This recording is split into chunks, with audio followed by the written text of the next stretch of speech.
O Pix no Bradesco ficou ainda melhor.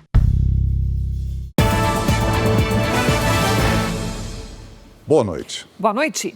Moradores e comerciantes estão assustados com a aglomeração de usuários de drogas na região central de São Paulo. Eles relatam uma rotina de insegurança, mesmo depois das operações policiais. Maria Inês acordou hoje e, ao olhar para a rua, teve uma surpresa. O acampamento que tirou o sono dela durante 5 meses estava sendo desfeito. Nas últimas semanas, Maria registrou a dificuldade diária de conviver com grupos de pessoas em situação de rua que vagam pelo centro de São Paulo. A aglomeração da Rua Helvétia chegou a ter 400 pessoas. O meu quarto é bem próximo, né, à Helvétia. Tem outros moradores também que sofrem o mesmo problema. São gritos, caixas de som.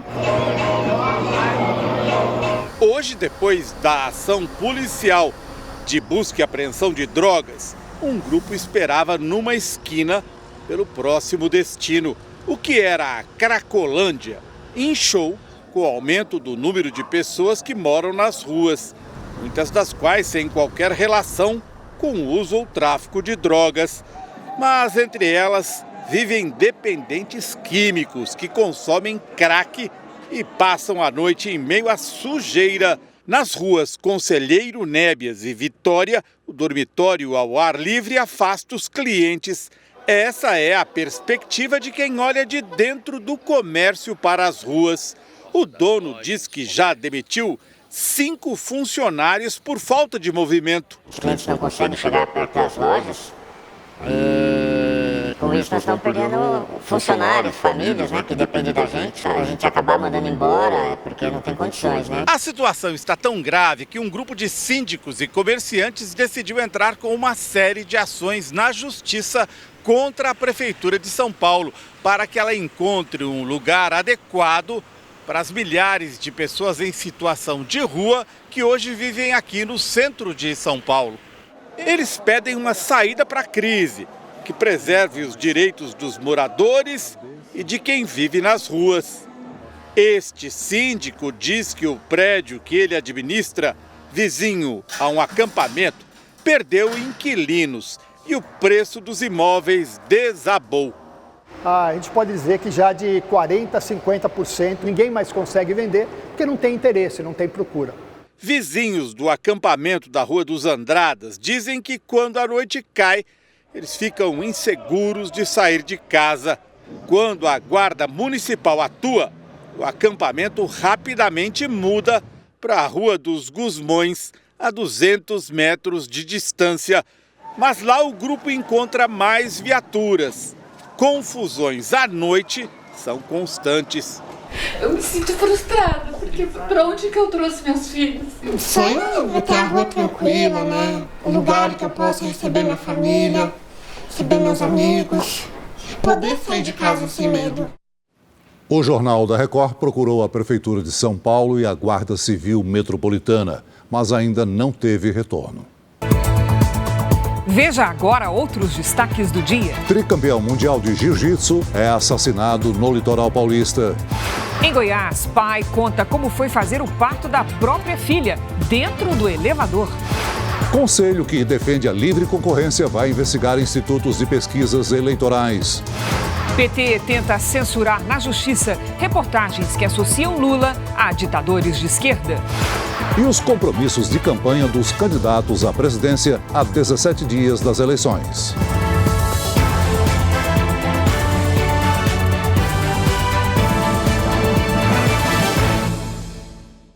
Oferecimento. O Pix no Bradesco está ainda melhor. Experimente.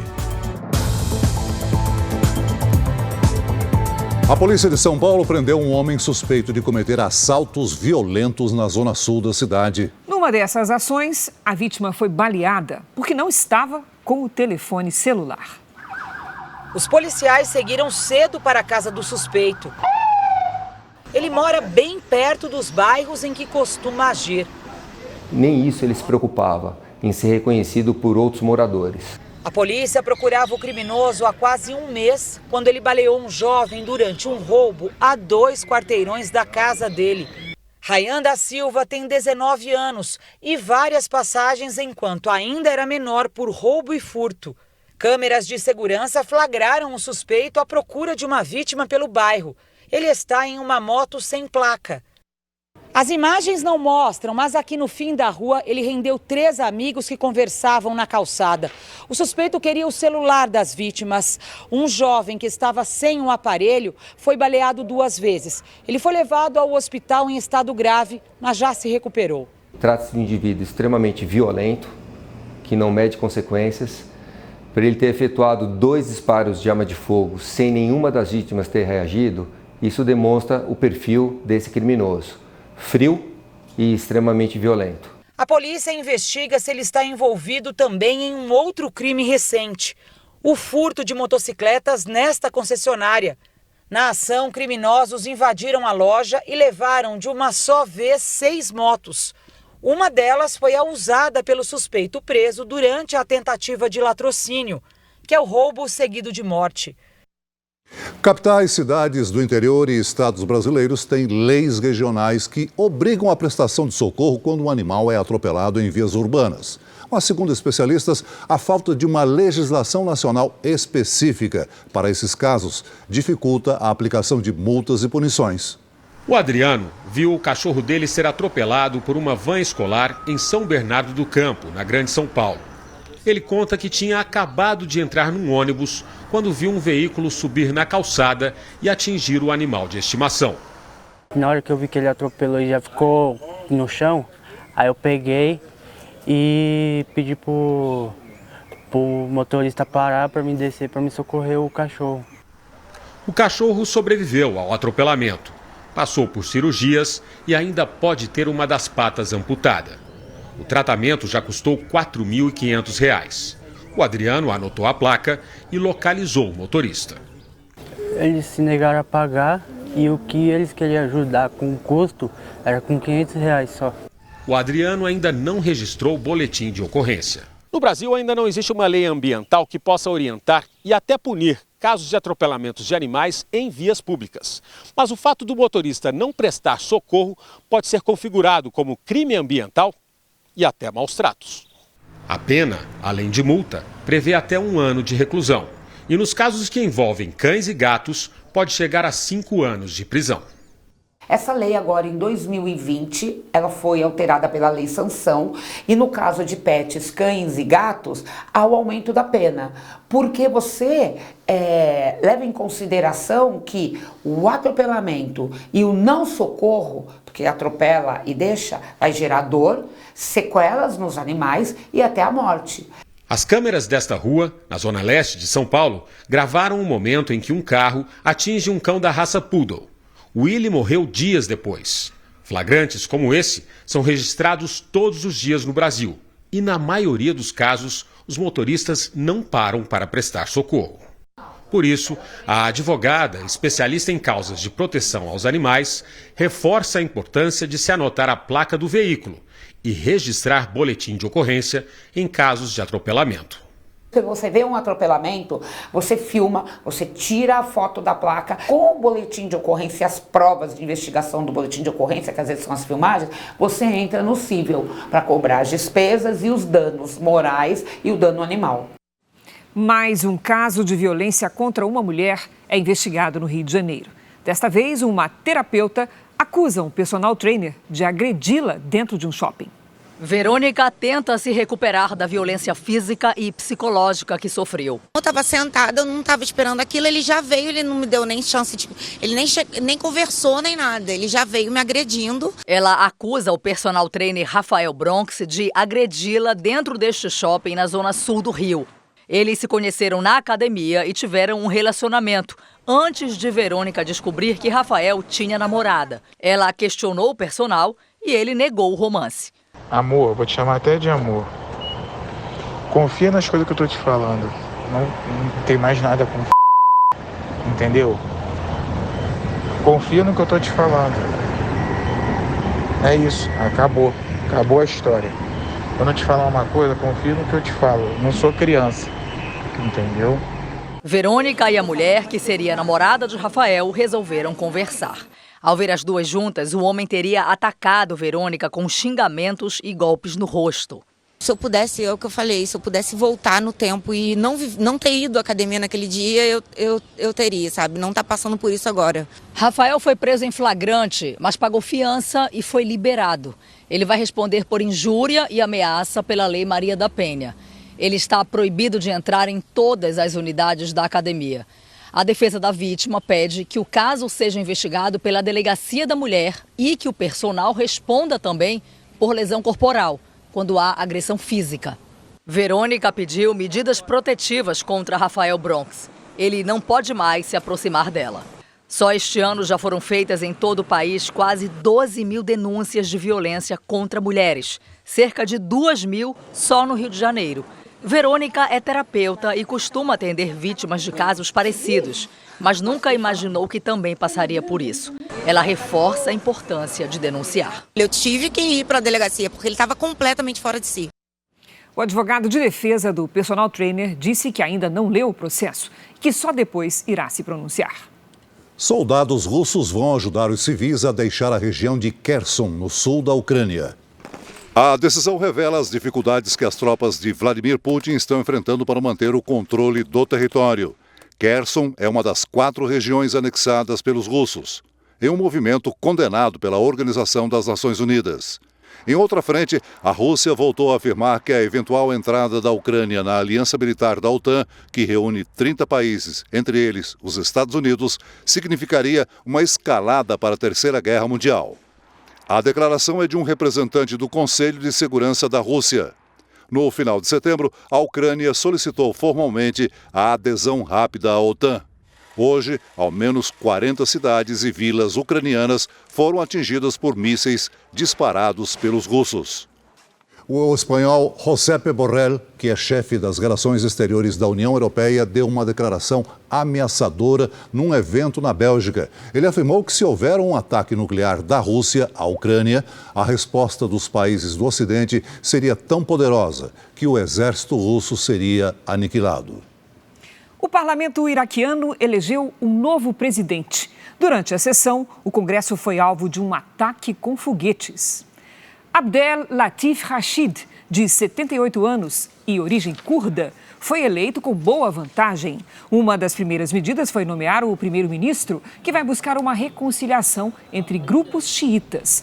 Do lado de fora do parlamento, enquanto a votação acontecia, pelo menos 9 bombas explodiram na chamada Zona Verde, região que abriga os 3 poderes do país. 10 pessoas ficaram feridas. Veja a seguir.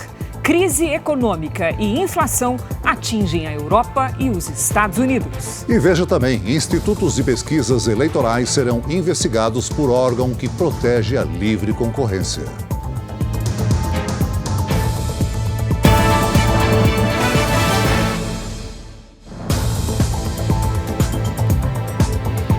Os Estados Unidos enfrentam uma nova alta na inflação. É a maior dos últimos 40 anos. A crise econômica também atinge a Europa. Os preços dos alimentos e do gás continuam subindo por causa do conflito entre a Rússia e a Ucrânia.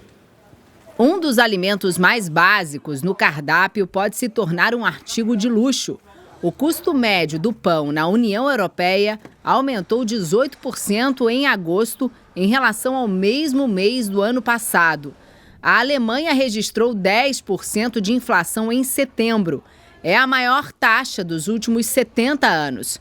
A maior economia do bloco enfrenta a alta de energia e alimentos, sob o impacto do conflito na Ucrânia.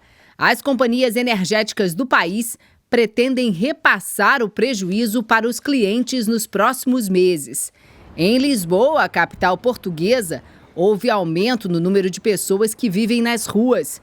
E também ficou mais difícil conseguir pagar as contas no final do mês. Alimentos e energia têm pesado no bolso do português. O preço das roupas também aumentou cerca de 23% nos últimos 2 meses. Portugal, país com o menor PIB da Europa Ocidental, vive uma inflação recorde de 9,3%.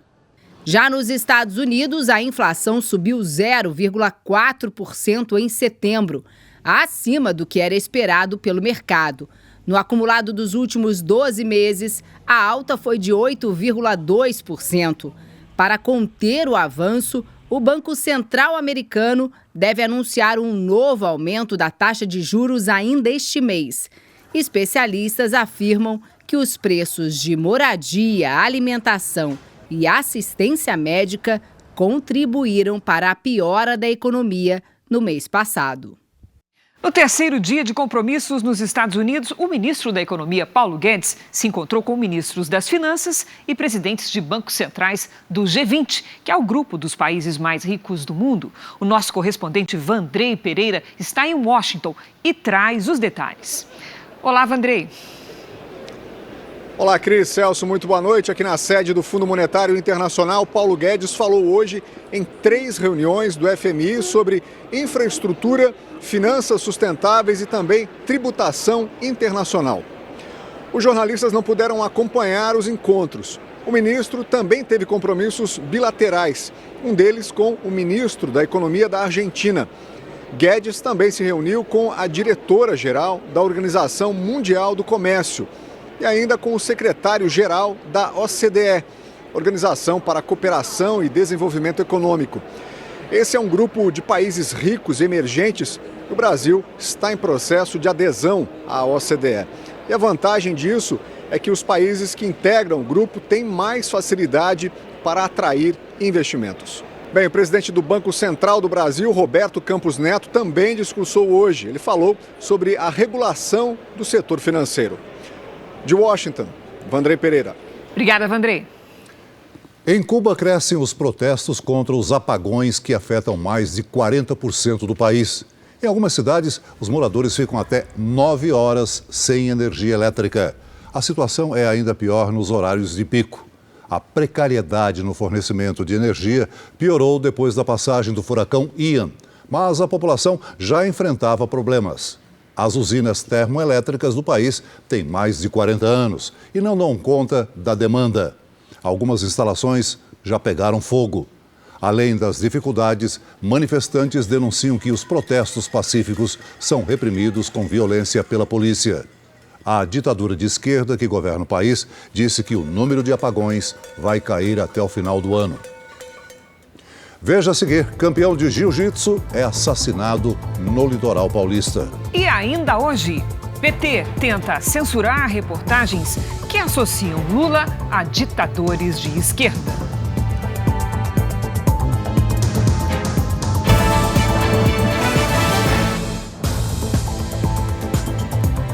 Em apenas 13 dias, algumas cidades do Paraná já registraram toda a chuva esperada para o mês de outubro. É hora da gente conversar com a Lidiane Sayuri. Lid, previsão de mais chuva lá para o Paraná? Boa noite. Boa noite, Cris. Sim, viu? Celso, boa noite para você, boa noite a todos que nos acompanham. Pelas imagens de satélite, observamos muitas nuvens de norte a sul do Brasil. Uma nova frente fria avança pelo oceano e concentra bastante umidade sobre o sudeste do país. Nesta sexta-feira, há risco de temporais em Santa Catarina, no Paraná e sobre o Amazonas, Acre e Rondônia. Já entre Minas Gerais, norte de São Paulo, Goiás, Bahia, Piauí e Maranhão e Tocantins, o que chama a atenção é o tempo seco. Nas áreas claras do mapa, sol sem nada de chuva.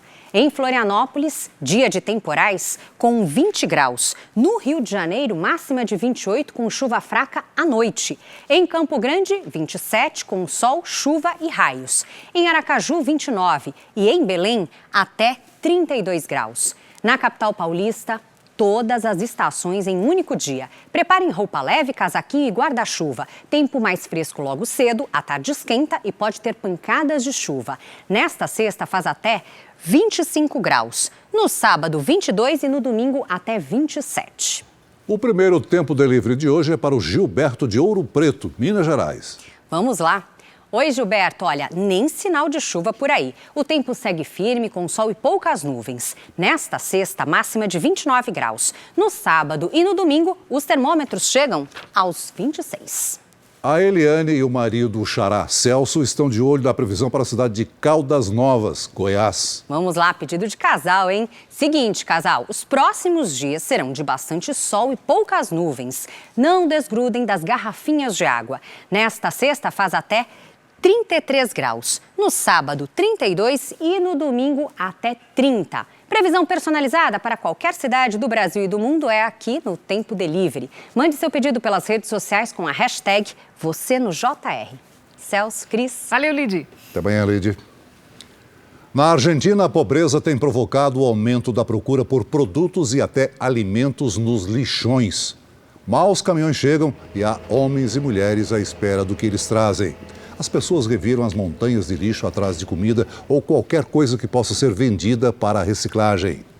2.600.000 argentinos vivem na pobreza extrema. O país, que tem um governo de esquerda, deve terminar o ano com uma inflação de 100%, uma das mais altas do mundo. Quem vai ao lixão diz que o preço dos alimentos subiu e qualquer coisa que possa ser vendida ajuda na sobrevivência das famílias. Veja ainda hoje, mulher dá à luz dentro de elevador em Goiás. Por sorte, o marido é médico obstetra. E veja também os compromissos de campanha dos candidatos Bolsonaro e Lula a 17 dias das eleições.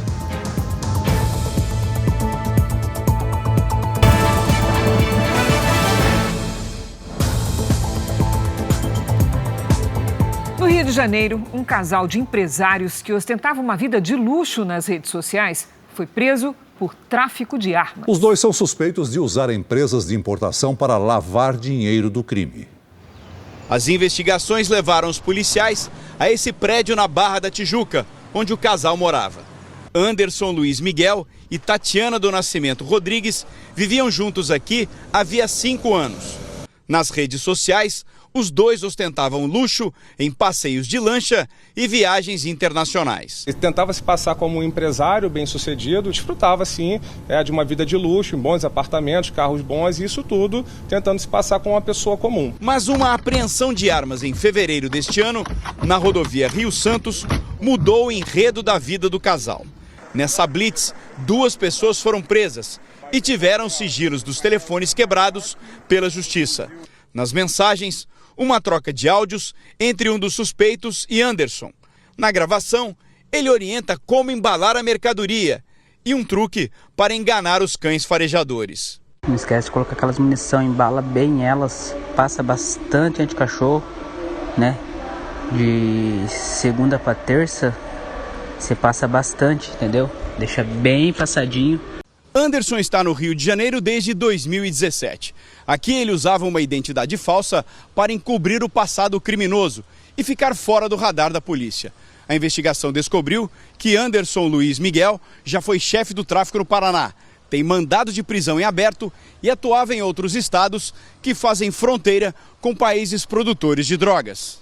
A defesa do casal ainda não foi localizada. Ele veio para o Rio de Janeiro uma vez que ele foi alvo de uma investigação da Polícia Federal por tráfico de drogas no Mato Grosso do Sul. E ele já fazia esse transporte de drogas e armas lá naquela região. Na China, autoridades de Pequim removeram rapidamente 2 faixas de protesto colocadas num movimentado cruzamento da capital. As imagens que circulam nas redes sociais foram censuradas pelo regime comunista. Nas faixas, os manifestantes pediam a saída do presidente Xi Jinping e o fim das severas restrições impostas pelo governo por causa da Covid-19. O protesto acontece dias antes do início do Congresso do Partido Comunista, realizado 2 vezes a cada 10 anos. Metade dos países do mundo não tem condições de enfrentar catástrofes naturais, como os furacões e terremotos. O alerta foi feito pela Organização das Nações Unidas, a ONU. Segundo o secretário-geral da entidade, os países em desenvolvimento são os que estão em piores condições para proteger o povo. O Jornal da Record faz uma pausa para o horário eleitoral. Nós voltamos logo em seguida com mais JR.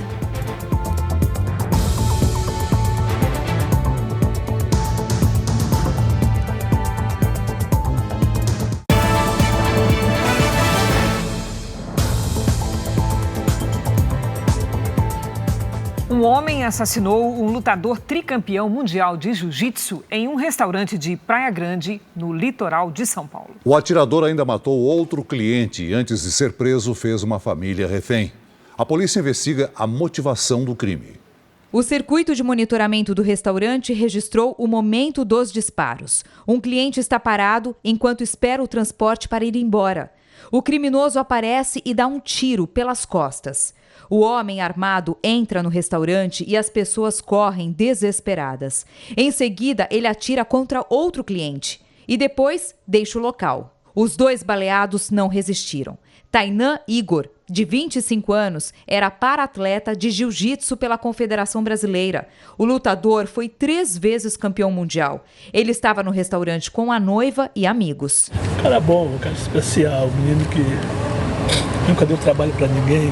A outra vítima foi Walter Ramos Filho, de 67 anos. O idoso veio morar em Praia Grande em busca de tranquilidade. Primeiro atirou num outro rapaz, depois entrou e teve uma confusão ali com, acho que a família do rapaz, não sei. E aí que quando ele está saindo, ele vira e atira no meu pai. Depois de matar os 2 homens, o criminoso armado veio até esse outro restaurante que fica a menos de 1 quilômetro de distância. Aqui, ele fez 2 homens e uma criança de colo reféns. A polícia militar foi chamada e iniciou uma negociação. A todo momento, o atirador ameaçava matar as vítimas, até que um dos policiais notou que ele estava sem munição. Esse vídeo foi gravado no momento em que os policiais prenderam o atirador. Ele ainda tentou resistir. Maurício Alves Souza, de 36 anos, era foragido da justiça e cumpria pena por extorsão mediante sequestro. Ele ainda precisava cumprir 14 anos de prisão, mas não voltou para a cadeia na saída temporária do fim do ano. Maurício não tinha nenhuma relação com as vítimas. Um dispositivo usado por passageiros para rastrear as bagagens em aviões e garantir que elas não sejam extraviadas é alvo de uma polêmica. Especialistas dizem que este tipo de aparelho pode interferir na segurança dos voos. Ao despachar as bagagens nos aeroportos, muitos passageiros se perguntam: será que as malas vão chegar ao destino? É frustrante a gente chegar no destino, não tem roupa, não tem os pertences da gente, não tem as coisas que precisa. Demorou quase 30 dias para entregarem minha bagagem. Eu vim num voo de Portugal para São Paulo. De acordo com o Procon de São Paulo, o número de reclamações sobre malas extraviadas aumentou mais de 150% no primeiro semestre desse ano em relação aos últimos 6 meses de 2021. Segundo a Sociedade Internacional de Telecomunicações Aeronáuticas, a chance de um passageiro perder a mala em um voo internacional é 5 vezes maior do que em um voo doméstico. Para evitar esse tipo de problema, passageiros frequentes como o André usam um tipo de rastreador que indica a localização da mala em qualquer lugar do mundo. A vantagem de saber onde está a sua mala extraviada é justamente você diminuir o tempo de espera. O que preocupa os especialistas em aviação é que esses rastreadores emitem sinais que podem interferir nos sistemas de comunicação entre o piloto e a torre, nos comandos da aeronave e até nas operações de pouso e decolagem. E se isso acontecer, o risco para a segurança do voo é muito grande. Uma aeronave de 200 passageiros, imagina o volume de bagagem que está aí dentro, se cada um cisma de colocar ali um determinado rastreador.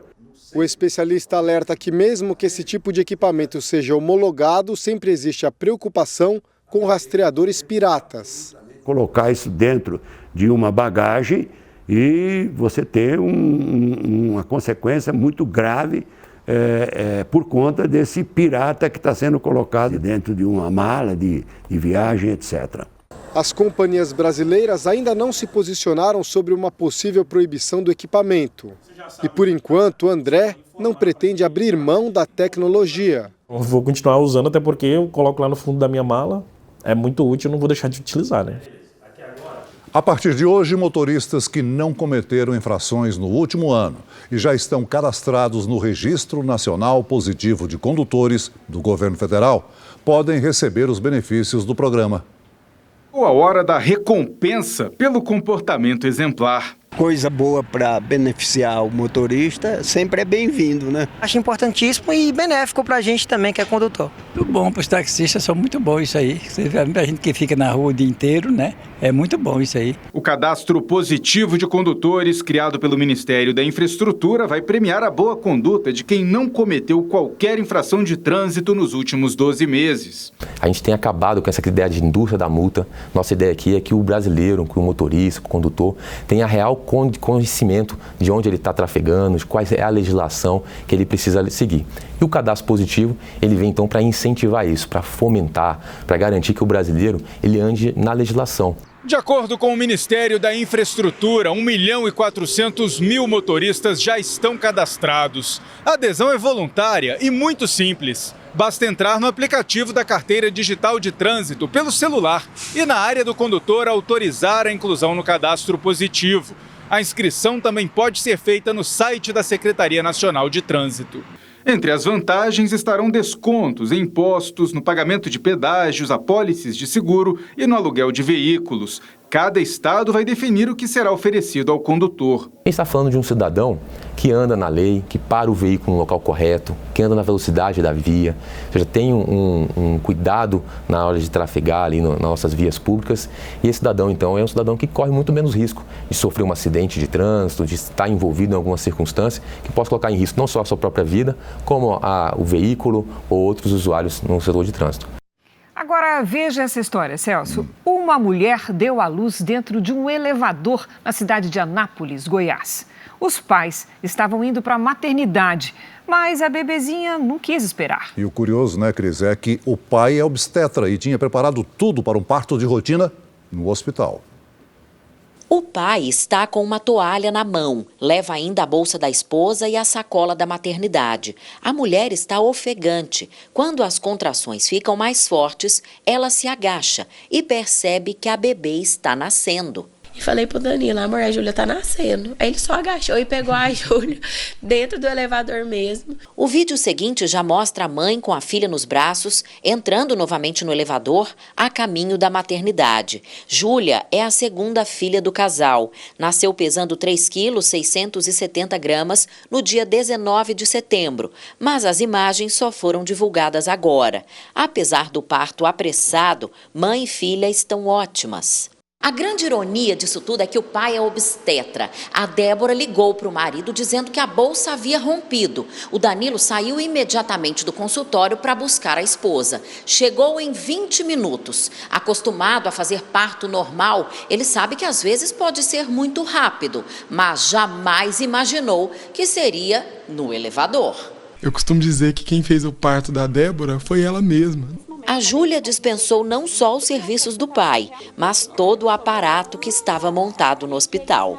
A gente tinha programado com um fotógrafo no hospital, todo mundo preparado lá no hospital para receber a Júlia, e acaba que a única imagem que teve foi a imagem da câmera de segurança do elevador. Mas tudo bem, daqui para frente não vão faltar cliques para registrar o crescimento da Júlia. E a clássica foto no espelho do elevador, ela já tem. Eleições 2022. O presidente Jair Bolsonaro, candidato à reeleição, esteve hoje em Pernambuco. O presidente Jair Bolsonaro foi ao Recife nesta quinta-feira. O candidato à reeleição pelo PL teve encontro com lideranças evangélicas. Bolsonaro disse que, segundo a Associação dos Supermercados, houve queda de 10% nos preços dos alimentos da cesta básica. O presidente afirmou ainda que acertou com o Ministério da Economia a desoneração da folha de pagamento do setor da saúde, para cobrir os custos com o pagamento do Piso Nacional da Enfermagem. De acordo com os coordenadores da campanha, pesquisas internas indicam que o presidente Bolsonaro tem conquistado os principais objetivos: ampliar a vantagem em São Paulo e virar o resultado em Minas Gerais. Aqui no Nordeste, a intenção é não perder votos, já que, apesar da derrota no primeiro turno, Bolsonaro conquistou 1,5 milhão de votos a mais do que em 2018. Durante o comício, o candidato negou que vai acabar com o Auxílio Brasil.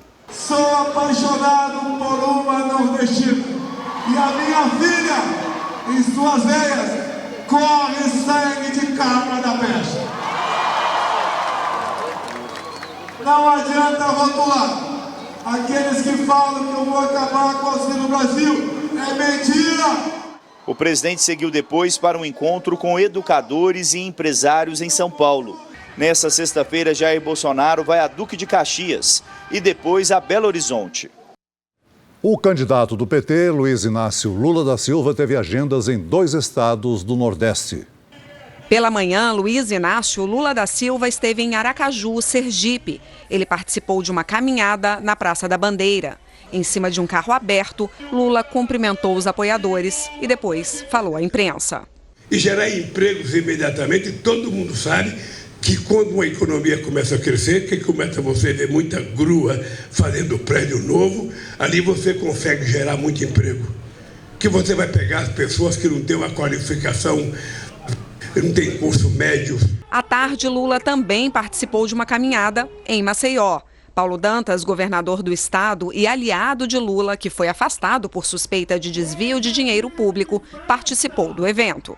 Lula começou a caminhada pelo Nordeste ontem e termina amanhã aqui em Recife. A avaliação da campanha é que, mesmo com a votação expressiva que ele teve aqui, ainda há margem para conquistar novos votos. Os candidatos à presidência, Jair Bolsonaro, do PL, e Luiz Inácio Lula da Silva, do PT, estão tecnicamente empatados no segundo turno. É o que revela uma pesquisa divulgada hoje. Levados em conta apenas os votos válidos, ou seja, que excluem brancos e nulos, os candidatos estão em empate técnico. Lula aparece com 51,9% contra 48,1% de Bolsonaro. O Instituto Paraná Pesquisas ouviu 2.020 pessoas entre os dias 8 e 12 de outubro. O nível de confiança do levantamento é de 95%. A margem de erro é de 2,2 pontos percentuais para mais ou para menos. Em São Paulo, o candidato ao governo do estado, Tarcísio de Freitas, do Republicanos, não teve agenda pública. O dia foi dedicado a reuniões internas e à gravação de programas eleitorais. O candidato Fernando Haddad, do PT, deu entrevistas para 2 emissoras de televisão no interior. Vamos agora à quinta-feira dos candidatos ao governo do Rio Grande do Sul. O candidato Onyx Lorenzoni, do PL, cumpriu agenda fechada para a imprensa. Pela manhã, participou de uma reunião com integrantes do partido e assessores. À tarde, fez gravações para a propaganda eleitoral. O ex-ministro Onyx Lorenzoni publicou hoje na internet um vídeo em que defende a manutenção do Banco do Estado do Rio Grande do Sul como entidade pública.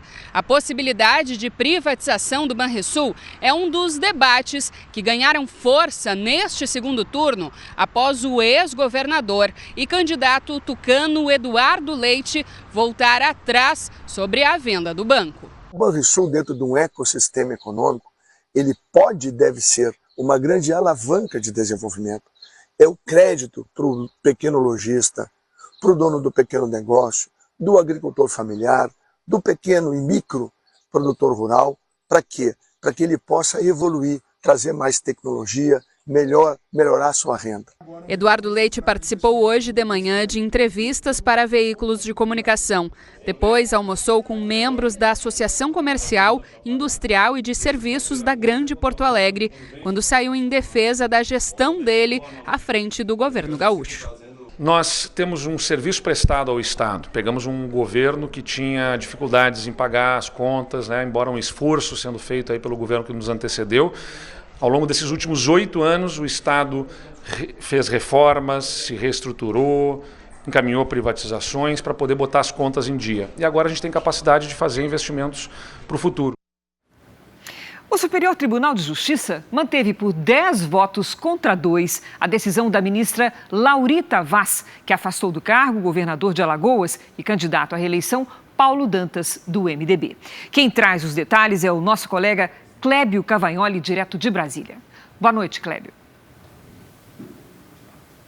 Olá, Cris. Boa noite a você, ao Celso. Os ministros decidiram que o governador de Alagoas deve continuar afastado do cargo, mas há um entendimento diferente agora. Dantas deverá ficar fora da cadeira de governador até o fim do mandato em 31 de dezembro, e não mais por 180 dias. A relatora do caso aqui no STJ, Laurita Vaz, disse que decidiu pelo afastamento em razão de fortes evidências da prática de corrupção. Dantas foi alvo esta semana de uma operação da Polícia Federal e do Ministério Público Federal, que investiga o suposto desvio de verbas públicas por meio do esquema conhecido como rachadinha na Assembleia Legislativa de Alagoas e também em prefeituras do estado. Segundo os relatórios, Paulo Dantas teve um crescimento exorbitante de patrimônio entre 2019 e 2022.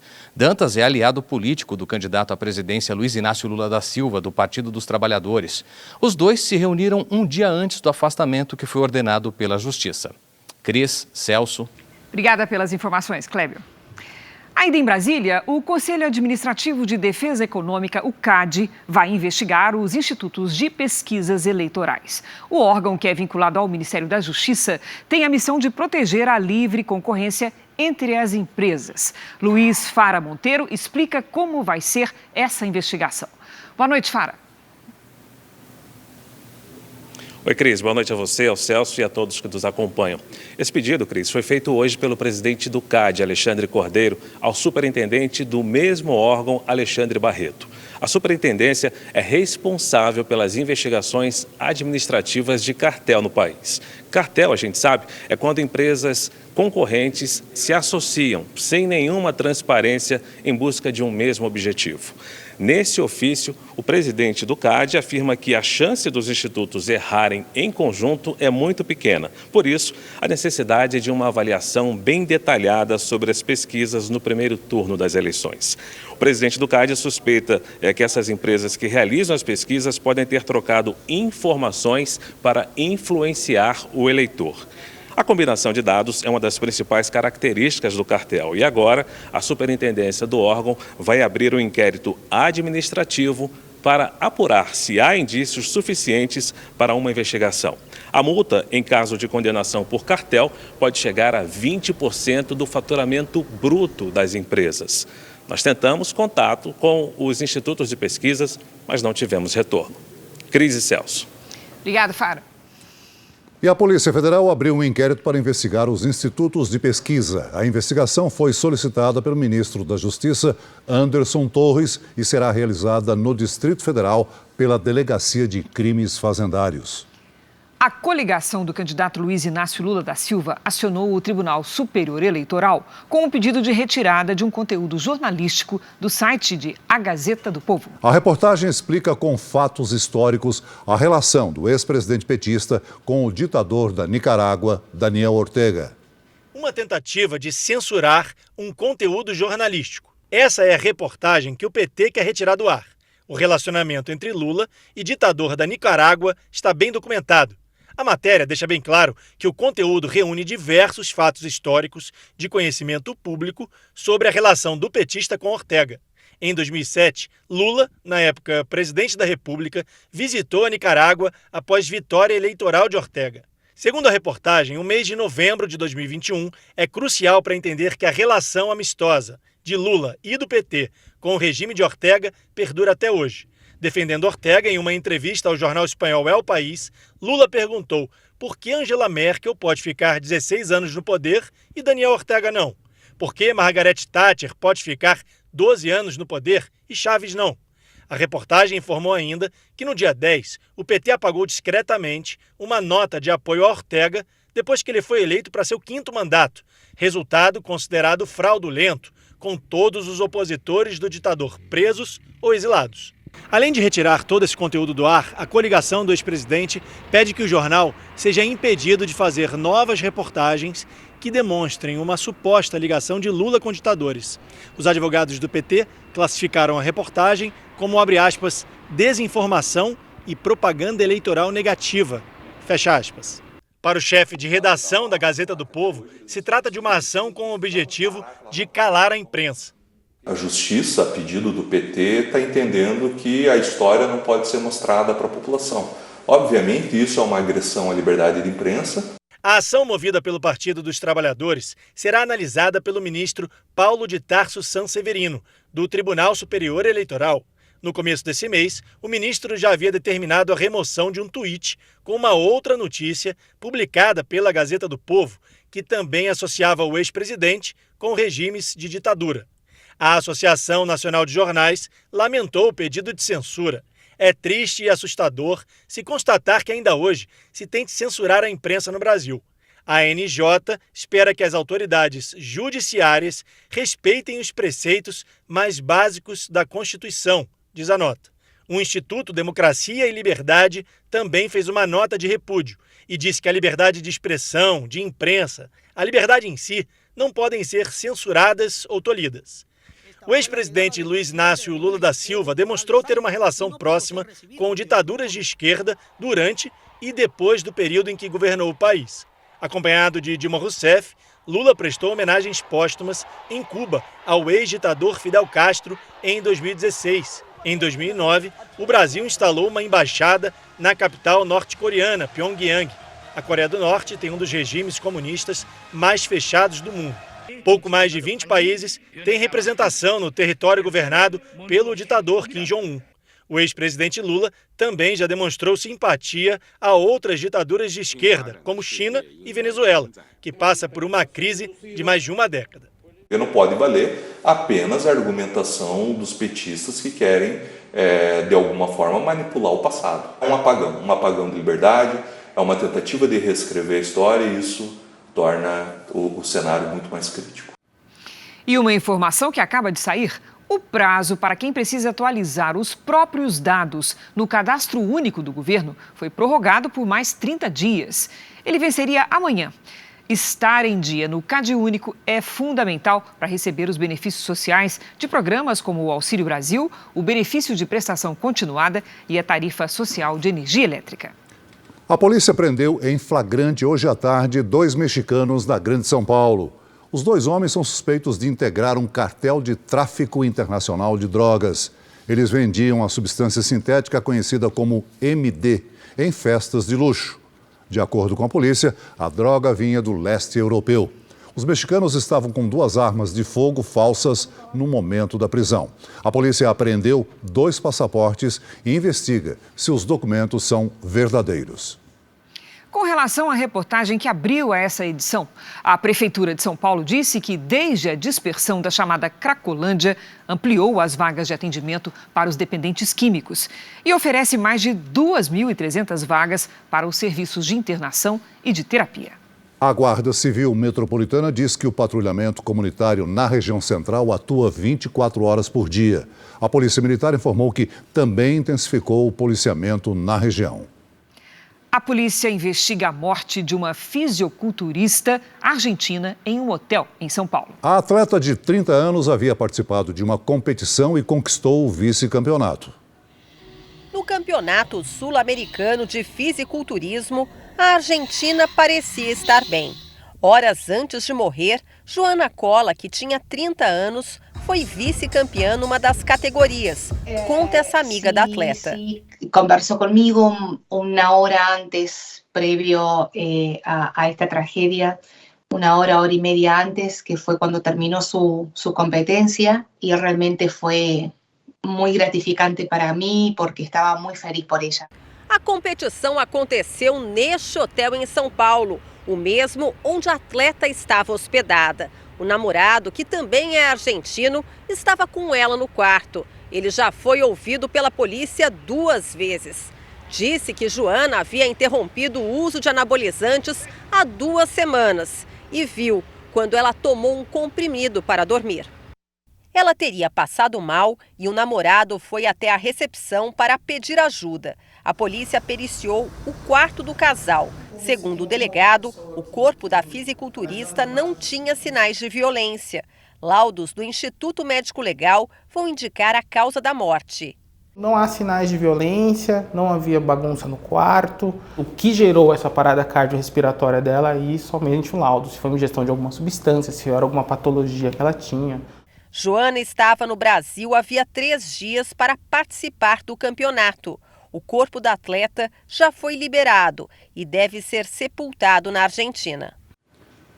Essa edição termina aqui e à 00:30 tem mais Jornal da Record. Fique agora com a estreia da nova temporada de Reis, A Perseguição.